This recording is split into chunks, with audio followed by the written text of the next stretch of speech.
Halo semua, perkenalkan nama saya Muhammad Galib dan pada kesempatan kali ini kita akan membahas tentang anti korupsi.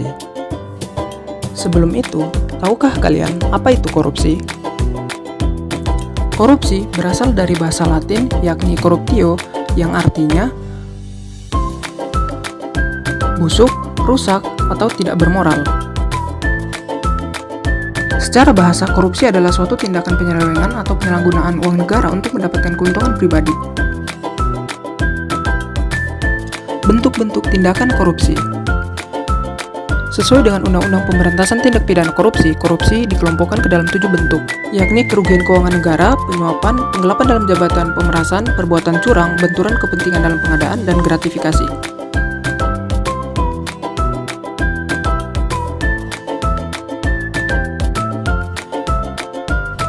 Apa saja faktor penyebab terjadinya korupsi? Yang pertama adalah faktor internal yang berasal dari diri individu, yakni sifat tamak, rendahnya moral, gaya hidup yang konsumtif, dan sifat malas.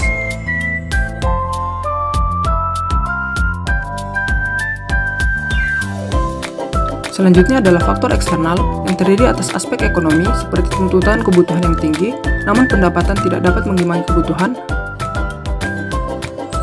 Aspek lingkungan seperti perilaku koruptif sudah membudaya di masyarakat dan kurangnya kesadaran masyarakat.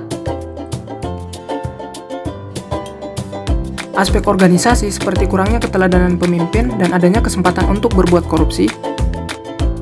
Dan aspek hukum seperti lemahnya penegakan hukum dan sanksi tidak memberikan efek jerah.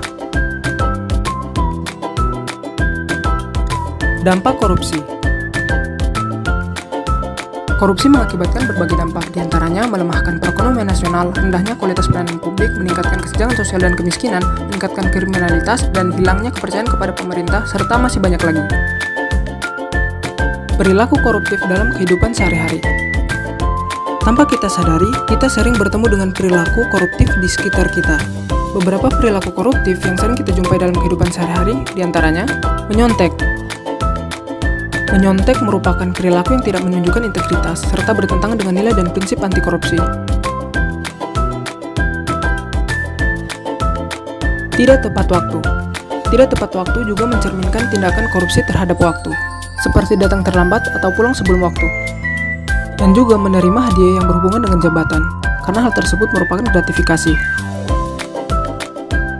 Hal-hal tersebut telah membudaya dan menjadi hal yang wajar dalam kehidupan sehari-hari. Lantas, bagaimana mencegah atau menghilangkan perilaku koruptif? Ada beberapa hal yang dapat kita lakukan, diantaranya berbanyak bersyukur. Bersyukur akan menjauhkan kita dari keserakahan. Dengan bersyukur, kita tidak akan merasa kekurangan dan selalu merasa cukup dengan apa yang kita punya. Memperkuat iman. Dengan iman yang kuat, kita akan terhindar dari perilaku koruptif karena hal tersebut bertentangan dengan ajaran agama. Mengikuti pendidikan anti korupsi. Melalui pendidikan anti korupsi, masyarakat akan lebih memahami bahaya dan dampak korupsi sehingga akan menjauhkan diri dari perilaku koruptif. Selanjutnya, dengan memahami dan menginternalisasikan 9 nilai-nilai anti korupsi dalam kehidupan kita sehari-hari.